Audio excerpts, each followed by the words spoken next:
बड़ी खबर यहां पर इंडिया गठबंधन को लेकर सामने आ रही है। इंडिया गठबंधन में नेतृत्व को लेकर खींचतान के बीच आज शाम अरविंद केजरीवाल दिल्ली में शरद पवार के साथ बैठक करेंगे। देखिए, ये बहुत बड़ी बैठक होने वाली है। एक बड़ी तस्वीर आने वाले वक्त में नजर आ सकती है। दिल्ली में दोनों दिग्गज नेताओं की ये बैठक यहां पर होने वाली है और इस बैठक में ममता बनर्जी को इंडिया गठबंधन की कमान देने को लेकर चर्चा भी हो सकती है। और साथ ही इसके अलावा दिल्ली चुनाव में इंडिया गठबंधन का किरदार कैसा रहेगा, रोल क्या रहेगा, उसकी भूमिका क्या रहेगी, इस पर भी चर्चा की जा सकती है। तो ये बैठक यहां पर होनी है, देश की राजधानी में होनी है। अरविंद केजरीवाल और शरद पवार की इस बैठक पर नजर बनी हुई है।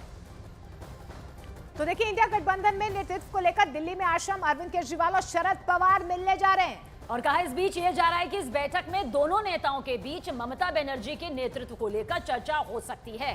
इस बीच ये भी जानकारी मिल पा रही है कि ममता और उनकी पार्टी टीएमसी की ओर से इंडिया गठबंधन के नेतृत्व परिवर्तन की बात कही गई थी और अब ये चर्चा एक बार फिर से आज की इस मुलाकात के बाद एक स्टेप आगे बढ़ सकती है। देखिए, नेतृत्व परिवर्तन को लेकर इंडिया गठबंधन में ये हलचल पहले से शुरू हो गई थी, जो कि अब और ज्यादा आगे बढ़ रही है, एक कदम और आगे बढ़ गई है। और ये हलचल कांग्रेस के फेवर में बिल्कुल भी नजर नहीं आ रही।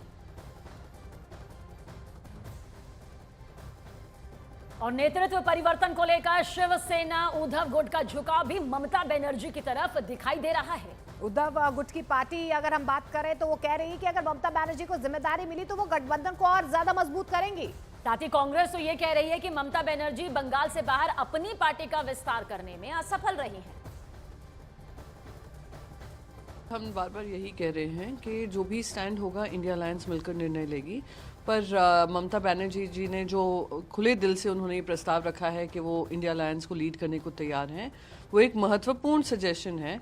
और हम मानते हैं कि ममता जी का जो इतिहास में उनका कंट्रीब्यूशन रहा है और ऑपोजिशन में होने के नाते भी उन्होंने भागीदारी ली है। गांधी जी को नेतृत्व करना चाहिए और उन्होंने ही एक करिश्मा स्थापित किया लोकसभा चुनाव में। और यही नहीं, विश्व स्तर पर राहुल गांधी जी को जानते हैं और राष्ट्रीय स्तर पर तो राहुल गांधी जी को जानते ही हैं। जितना ज़्यादा हो सकता है विस्तार करके देख लिया, कुछ नहीं कर पाए।